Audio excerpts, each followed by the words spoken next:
தேவிகள் வந்து மகாவித்யாக்கள் 10 பேர் இருக்கிறாங்கங்கிறதுனால அது நம்ம பேச்சு வாக்கில் நம்ம 10 பேர்னு சொல்லிடுறோம். அதாவது நம்பர் 2 ஆரம்பிச்சிடுறாங்க.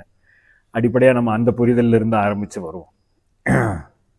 மகாவித்யாங்கிறவங்க 10 பேர் கிடையாது, ஒருத்தங்க தான். அவங்களுக்கு 10 தன்மை இருக்குது அப்படிங்கிறத நம்ம பல முறை விளக்கியிருக்கிறோம். அப்போது ஒரு பெண் இருக்கிறாங்க அப்படின்னா அந்த பெண் வந்து அவங்களுடைய தகப்பனாருக்கு பெண்ணாக இருக்கிறாங்க, மகளாக இருக்கிறாங்க. கணவருக்கு வந்து மனைவியாக இருக்கிறாங்க. குழந்தைகளுக்கு தாயாக இருக்கிறாங்க. வெளியில் அவங்க ஒரு வேலை செய்கிறாங்கன்னா அந்த வேலைக்கு உண்டான ஒரு தொழிலாளியாக இருக்கிறாங்க. அது போக வந்து அவங்களுடைய நண்பர்களுக்கு தோழியாக இருக்கிறாங்கன்னா, இப்படியே நம்ம அவங்களுடைய தன்மைகளை விளக்கிக்கிட்டே போனோம்னா, ஓ அப்போ அந்த பெண் 10 பேர் இருக்கிறாங்களா அப்படின்னு நம்ம கேட்டோம்னா அது எவ்வளோ முட்டாள்தனமாக இருக்கும். அது மாதிரி தான் இப்போ தேவி ஒருத்தங்க தான். அவங்க வந்து எல்லாத்தையும் ஆளுமையோட அவங்க வந்து செயல்படும் பொழுது ராஜராஜேஸ்வரியாக இருக்கிறாங்க.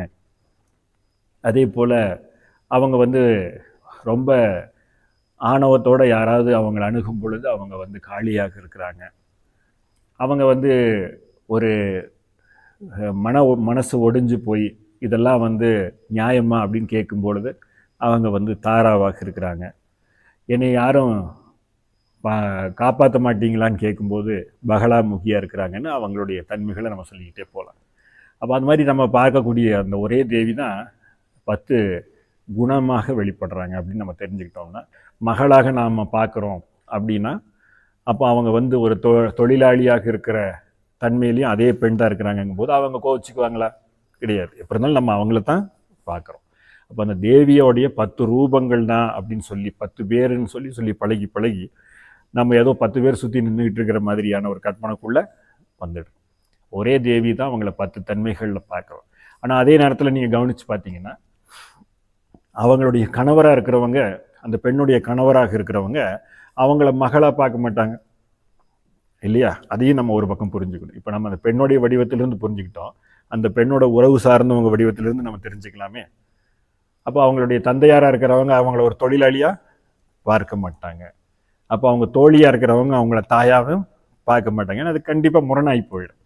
அது மாதிரி மகாவித்யா ஒருத்தங்க தான், அவங்களுக்கு 10 குணம் வருது அப்படின்னா, ஆனால் உபாசனம் செய்யக்கூடிய நம்ம அவங்கள வந்து ஒரு ரூபத்தில் பார்க்குறோம் அப்படின்னா அந்த ரூபத்தில் மட்டும்தான் பார்க்க முடியும்.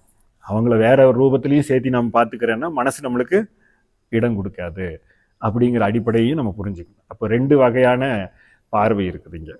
நம்ம தேவியர்கிட்ட இருந்து நம்ம எப்படி பார்க்கப்படுறோம், நம்ம எப்படி தேவியை பார்க்குறோம்.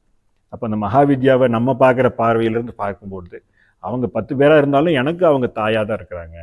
அப்போ நான் தாயாக இருக்கிறவங்கள வந்து ஒரு குழந்தையாக பார்க்க முடியுமானா அது முட்டாள்தனமாக மாறிடும். அதே மாதிரி அவங்கள நான் மனைவியாக பார்க்க முடியும்னா முடியாது. அப்போ அது முரண்குள்ளே போயிடும். ஆனால் அவங்க ஒரே நேரத்தில் அந்த 10 வடிவத்தில் இந்த பக்கம் அவங்களுடைய கணவரை சமாளிப்பாங்க, இந்த பக்கம் அவங்களுடைய தந்தையை சமாளிப்பாங்க, இந்த பக்கம் அவங்க குழந்தையை சமாளிப்பாங்கன்னு ஒரே நேரத்தில் அவங்க என்னவா இருக்க முடியும்? 10 வடிவமாக இருக்க முடியும். இது நம்ம புரிஞ்சுக்கிறதுக்கான ஒரு அடிப்படையாக சொல்லிட்டு இருக்கேன். அப்போ எதுக்கு இதை இவ்வளவு டீட்டெயிலாக விளக்குறேன் அப்படின்னா, இன்னும் மகாவித்யாவை புரிஞ்சுக்கிறதுக்கே இவ்வளோ டைம் ஆகுதுங்க போது அந்த 10 பேர்த்த. அப்புறம் 64 யோகினிகளை நம்ம பட்டியலிட்டோம்னா அவங்களுடைய குணநலனெல்லாம் சொன்னோம்னா அப்புறம் நம்ம என்ன கேட்போம்? மீதி 63 பேர் கோவிச்சுக்குவாங்களான்னு இங்கே கேட்க போகிறோம்.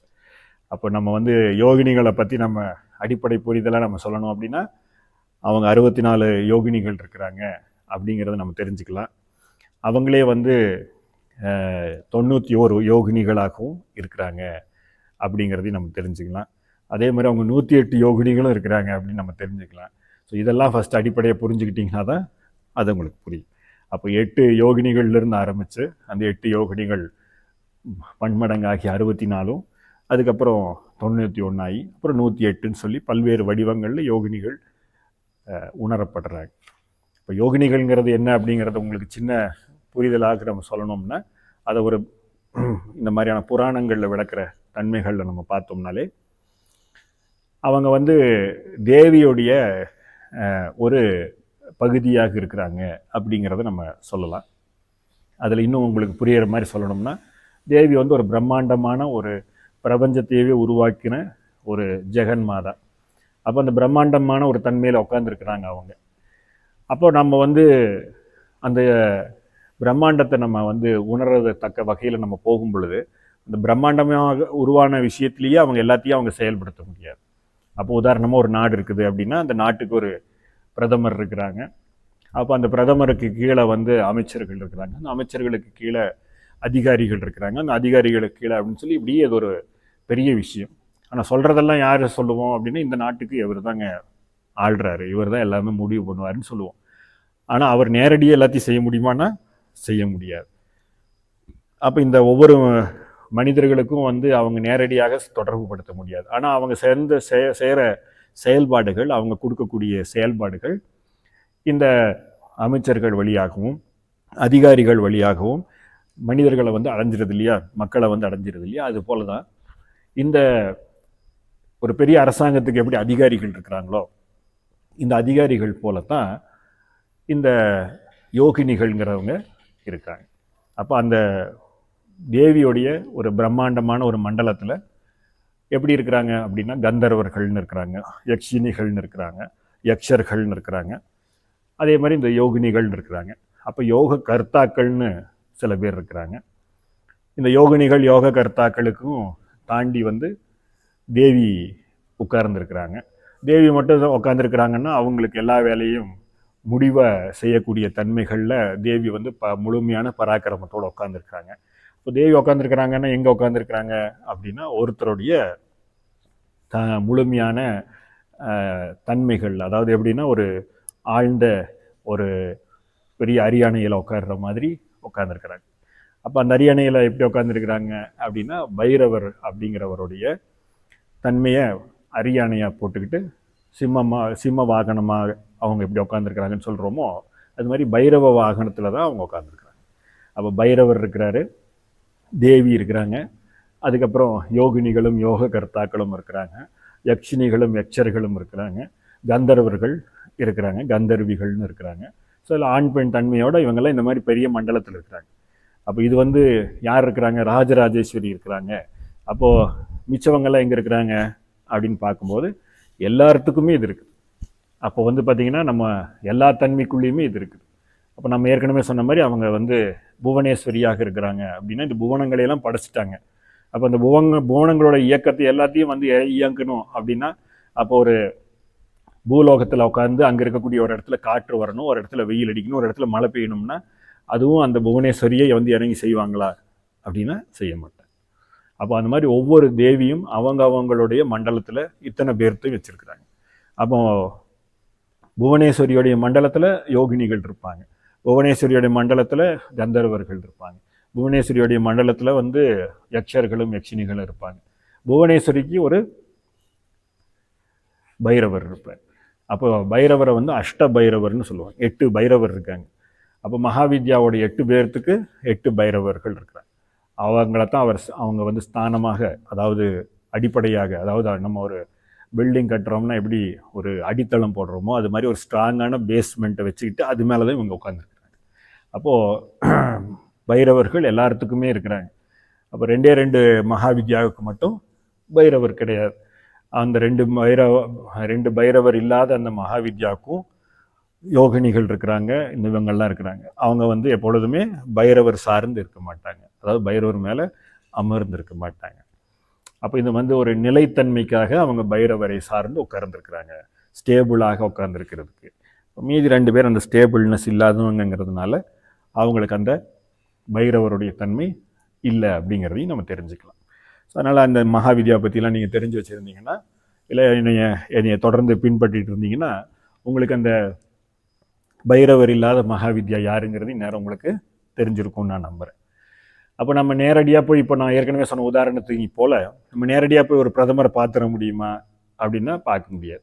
நீங்கள் பிரதமருக்கே ஒரு கடிதம் எழுதி நான் அவங்கள பார்க்க விரும்புகிறேன் அப்படின்னு சொன்னாலும் ஃபஸ்ட்டு அந்த லெட்டர் யாருக்கு போகும், சில அதிகாரிகளுக்கு போகும். அந்த அதிகாரிகளெல்லாம் பார்த்து அதுக்கப்புறம் மேலதிகாரி போய் கடைசியில் அவங்கெல்லாம் விருப்பப்பட்டால் தான் நம்ம பார்க்க முடியும். அப்போ நம்ம வந்து மகாவித்யா உபாசனை பண்ணுறோம்னா ஃபஸ்ட்டு நம்ம யாரை வந்து பார்ப்போம், யாரை சந்திப்போம் அப்படின்னா யோகினிகளை தான் சந்தித்தாங்க.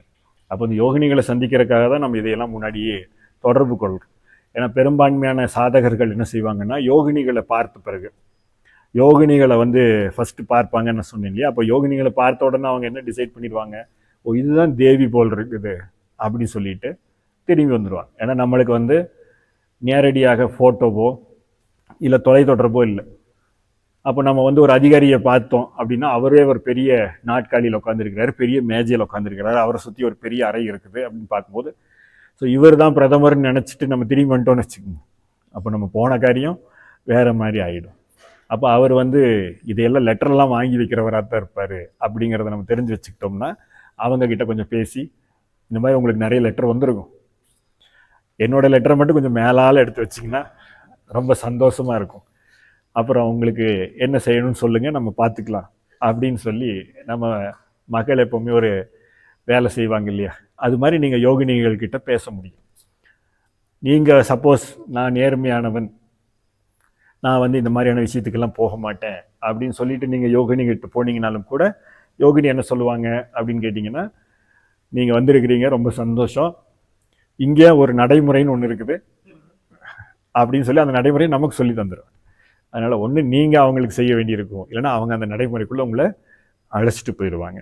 ஸோ இங்கே இப்படி தாங்க சிஸ்டம் வேலை செய்யுது, இதை நீங்கள் ஓகே சொல்கிறதா இருந்தால் தான் நீங்கள் எதிர்பார்க்கிறது நடக்கும் அப்படின்னு சொல்லி அவங்க எதிர்பார்ப்பாங்க. அப்போ இது மாதிரி நம்ம அதை இப்படி ஜனரஞ்சகமாகவும் நம்ம இதை புரிஞ்சுக்கலாம். இல்லை இப்படி புரிஞ்சுக்குங்க, மலையின் உச்சியில் தேவி உட்காந்துருக்குறாங்க, அப்போ அந்த மலையின் உச்சியில் இருக்கிற தேவியை நீங்கள் பார்க்க போகிறீங்க அப்படின்னு வச்சுக்கலாம். இப்போ எடுத்த உடனே நீங்கள் அப்படியே பறந்து போய் பறவை போல் பறந்து போய் நேரடியாக தேவி பக்கத்தில் உட்கார முடியுமான்னா உட்கார முடியாது.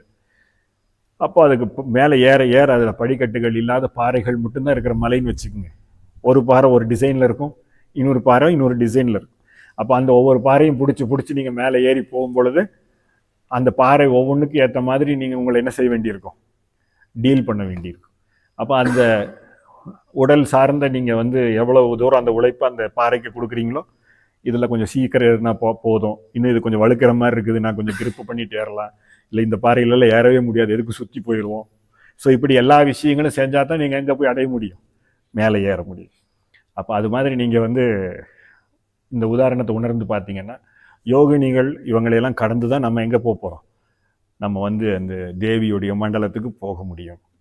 நம்ம ஆட்களை பொறுத்த வரைக்கும் என்ன நினச்சிட்றாங்க, இப்போல்லாம் ரொம்ப சாதாரணமாக ஓகே தேவியை உபாசனை பண்ண ஆரம்பிச்சிட்டோமா, இல்லை தேவியை வந்து நம்ம பிரார்த்தனை பண்ண ஆரம்பிச்சிட்டோமா, இல்லை இதுதான் இதுக்கான பூஜை விதிகள் அப்படின்னு சொல்லி சில பேர் சொல்லி தந்துட்டாங்களே, அப்போ என்ன நினச்சிட்றாங்க, நேரடியாக நம்ம போய் பார்த்துட முடியும் அப்படின்னு நினைக்கிறாங்க. அப்போ நீங்கள் அடிப்படை இப்படி புரிஞ்சுக்கிட்டிங்கன்னா கூட போதும். நம்ம ஒரு ஸ்ரீ சக்கரத்தை ஸ்தாபனம் பண்ணுறோம் அப்படின்னாலும் கூட, நம்ம வந்து வரைகிறோம் அப்படின்னாலும் கூட நம்ம என்ன செய்ய முடியாது, நேரடியாக ஸ்ரீ சக்கரத்தை இப்படி வரைஞ்சி நம்ம பண்ணிட முடியாது. அப்போ நடுவில் இருக்கக்கூடிய அந்த கீழ் நோக்கு நம்ம முக்கோணத்துக்கு நீங்கள் போகணும்னா அந்த வெளியில் இருக்கக்கூடிய 3 வட்டங்களையும் தாமரை இதழ்களையும் இதையெல்லாம் கடந்து அதுக்கப்புறம் பல்வேறு கோணங்களை கடந்து நம்ம உள்ளே போக வேண்டியிருக்கு. அப்போ அந்த பல்வேறு கோணங்களை தான் நம்ம இதை வந்து ஒரு வடிவமாக ஞாபகம் வச்சுட்டிங்கன்னா, இந்த மையத்தில் உட்காந்துருக்கக்கூடிய அந்த கீழ்நோக்கு நம்ம முக்கோணமாக இருக்கக்கூடிய அந்த தேவியை நீங்கள் உணர்றதுக்கு இதையெல்லாம் கடந்து போகக்கூடிய மண்டலமாகத்தான் நம்ம மனதில் உருவாகும்.